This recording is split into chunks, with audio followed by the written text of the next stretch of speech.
Shinde group સાથે ભેગા મળીને સરકાર બને તે પ્રજાને આ વસ્તુ કદાચ નથી ગમી, વારંવાર આ પ્રકારેનું કરવું અને કદાચ એનું પરિણામ આજે મુંબઈમાં જોઈ રહ્યા છે. મને લાગે છે એના ઉપર બી એક ચર્ચા થઈ ગઈ, કારણ કે ત્યાં એક છે કે યુતિ હતી, કોઈ પણ પાર્ટી, લાર્જેસ્ટ પાર્ટી જે હતી, જ્યારે અમારી પહેલા અમે લાર્જેસ્ટ પાર્ટીની અંદર હતા જ્યારે મહારાષ્ટ્ર વિધાનસભાનું ઇલેક્શન થયું હતું, પરંતુ ઉદ્ધવજીએ તરત જ જે ગઠબંધન હતું એ છોડી દીધું અને ત્યાં મહારાષ્ટ્ર વિકાસ અઘાડી સાથે કરી લીધું. પછી એ પાછા ડિફરન્સીસ એનસીપી ની અંદર અને શિવસેનાની અંદર થયા, પછી એની અંદર થયું.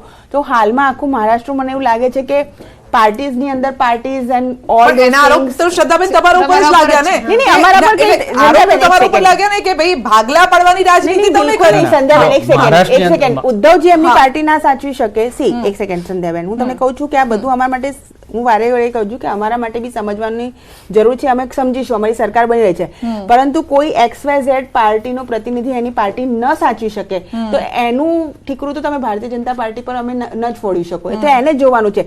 ઉદ્ધવજીએ શું કહ્યું હતું કે ભાઈ આપણે, તમે દેવેન્દ્ર ફડણવીસ ને ઉદ્ધવજી જયારે ત્યાં લડ્યા અને મહારાષ્ટ્રની જનતાએ જનમત કોને આપ્યો હતો, એબ્સોલ્યુટ બહુમતી કોને આપી? મને ખબર છે, મારો એક ફ્રેન્ડ એ મુંબઈનો વોટર છે, એ સ્પેશિયલ એને કીધું હતું કે મેં 3000 નું ભાડું ફ્લાઇટનું ખર્ચ્યું ને પાછો આવ્યો, ફક્ત ત્યાં વોટ આપવા ગયો હતો, પણ સામે શિવસેના જોડે તમારી યુતિ હતી, એ હતો બીજેપી નો વોટર, પણ શિવસેનાને વોટ આપવા ગયો હતો. એટલે એવું નથી, લોકોના જનમાનસ અને સેન્ટિમેન્ટ છે. We have to understand that and we have to respect that. ત્યારથી એમણે રિસ્પેક્ટ કરી નથી. ઓકે, ઠીક છે, આમનો જવાબ લઈ પછી આપનો. હા, શ્રદ્ધાબેને એવું કીધું કે એ અમારા એમના સાથી હતા શિવસેના, એ કોંગ્રેસ એનસીપી બાજુ કેમ ગયા? એમણે માંગ્યું હતું કે અમને મુખ્યમંત્રી પદ આપો. તમે એમ કહો છો કે અમે લાર્જર પાર્ટી હતા તો મુખ્યમંત્રી અમારો બને, તો એ સિદ્ધાંત તમે બિહારમાં કેમ છોડી દીધો? બિહારની અંદર તમારી પાસે સીટ હતી, એના કરતા અડધી સીટ નીતિશ કુમાર પાસે હતી, તો ત્યાં તમે સમાધાન સાંભળો.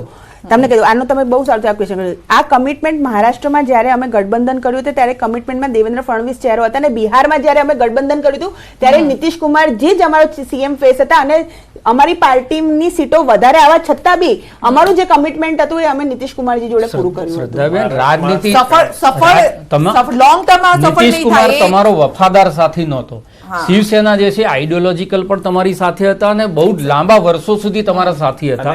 તમે એમને ગુમાવ્યો માત્ર એક જ કારણથી કે ભાઈ અમારે મુખ્યમંત્રી બનાવો, તો સરકાર તો ભારતીય જનતા પાર્ટીની બનવાની હતી, કોંગ્રેસ કે એનસીપી ની સરકાર બનવાની નથી. તો તમે જ એમને તક આપી કે તમારો જે સાથી છે એને કોંગ્રેસ અને એનસીપી બાજુ જાય, અને એ ગયા પછી એમને સરકાર ચલાવવા દેવી જેવી હતી. 3 જણા હતા, 3 જણા ભેગા થઈને જેટલું ચલાવી શકેલું ચલાવી શકત, તો આ ચૂંટણીમાં તમને ફાયદો થાય, કારણ કે શિવસેના જે છે એની આઈડિયોલોજીથી વિરુદ્ધ લોકો જોડે જોડાણ. અને સ્પષ્ટપણે જે આખો દેશની જ્યારે વાત હતી, જ્યારે આપણું ભારત ગુજરાતમાં જ્યારે પહેલી મે અલગ થયું, ભાષાધારિત રાજ્ય બન્યું, એ જ રીતે બંગાળ હોય એ બંગાળીની વાત કરતા હોય, કેરળા હોય, તમિલનાડુ હોય, તેલંગાના હોય, એવી જ રીતે મહારાષ્ટ્રની પણ એક તાસીર રહી છે કે મરાઠી લોકોની જે અસ્મિતા હોય એને હંમેશા કેન્દ્ર સ્થાને રાખે છે.